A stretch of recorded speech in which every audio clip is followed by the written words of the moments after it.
It's an island of proud, passionate people, just 90 miles from Florida. A country rich in culture and controversy. Now, more than half a century after its revolution, Cuba is once again on the brink of change. David Allen Harvey is a photographer for National Geographic magazine, and documenting Latin American countries is the focus of his work. Well, I've been very interested in the Latin world for about 20 years, and Cuba's a place where I've wanted to work for a long time. He's here to photograph a Cuba few people know. You know, there's something so unique about Cuba in the way that life unfolds in the streets. It's a kaleidoscope of activity, imagery, smells, sounds. It's all interconnected, and that's what Cuba is all about. Many Americans have a negative view of this nearby island nation. Led by Fidel Castro and the country's Communist Party, Cuba has long been seen as a sworn enemy, a political threat in our own backyard. But Cuba is more than politics and fiery rhetoric. And as a photographer, it is this other Cuba that David Allen Harvey sees. Right now I'm working in a beautiful colonial town in the southern part of Cuba called Trinidad. I've made 8 or 9 trips to Cuba in the last 2 years, and I'm really getting in sync with their way of life. Sometimes it feels like I'm in an old movie, as if time just stopped in 1959.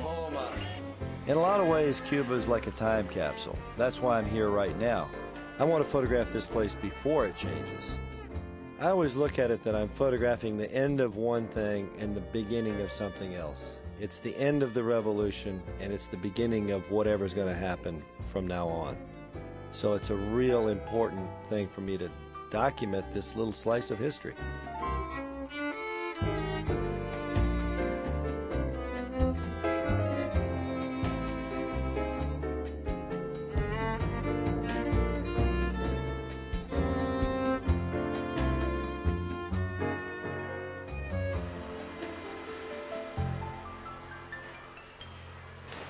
Oh man, I fell asleep. That was the best sleep I've had in a long time. Cubans are a blend of cultures. This young girl is celebrating an age-old Spanish tradition. A quinceañera is a young woman's 15th birthday party, and it's her coming out party for society. For Harvey, getting into a good picture situation is only half the battle. By the time I'm looking through the viewfinder, I've got all this information processed in my brain, and then it has to get translated into something that's visual. So I'm looking at the light, the play of the light on the people, the way the people are moving, all kind of rolled in together to capture one little moment that just might say something about what these people are all about.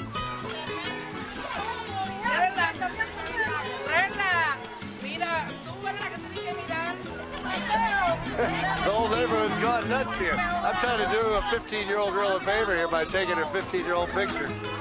And it's turned into a whole neighborhood scenario here. Which is that?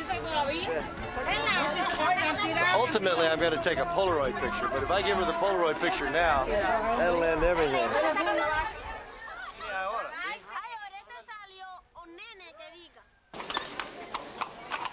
For 40 years now, Cuba has pretty much been cut off from the rest of the world.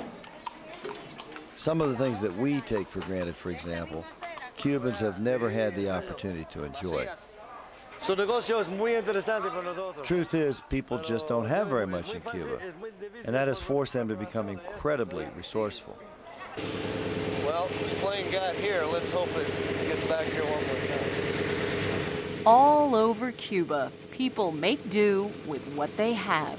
Sometimes that means putting your faith in Cuban ingenuity to the ultimate test. David wants to photograph the city of Trinidad from the air, which means climbing into a radial engine biplane based on a 1933 design. Okay, he said I don't have to fasten my seatbelt, forget it. So I think he's probably right. It's not much points.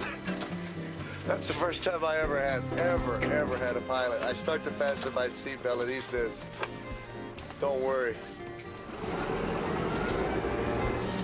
Harvey knows they can keep a '57 Chevy on the road, but can they keep this vintage bird in the air?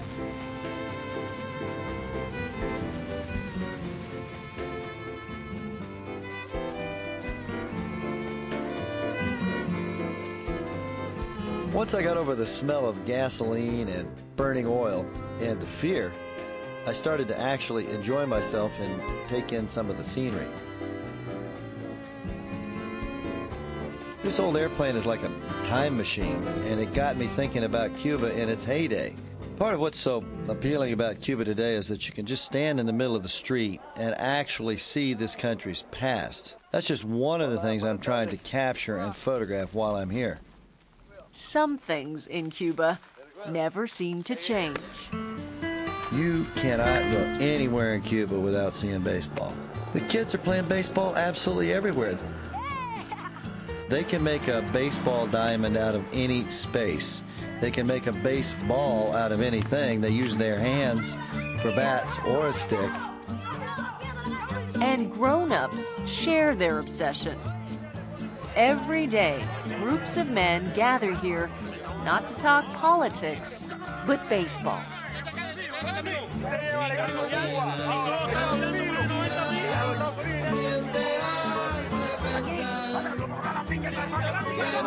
guys are going crazy, man. They're discussing dates, who hit what home run when, who slid into third base, and they, of course, obviously disagree on just about everything. I have actually mixed feelings about change coming to Cuba. On the one hand, I would love for the Cuban people to have a better life. I'd like them to receive the things that they need.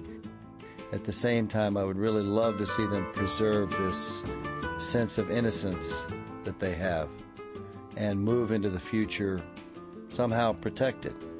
I feel very close to the Cuban people, and this has not just been an assignment for me.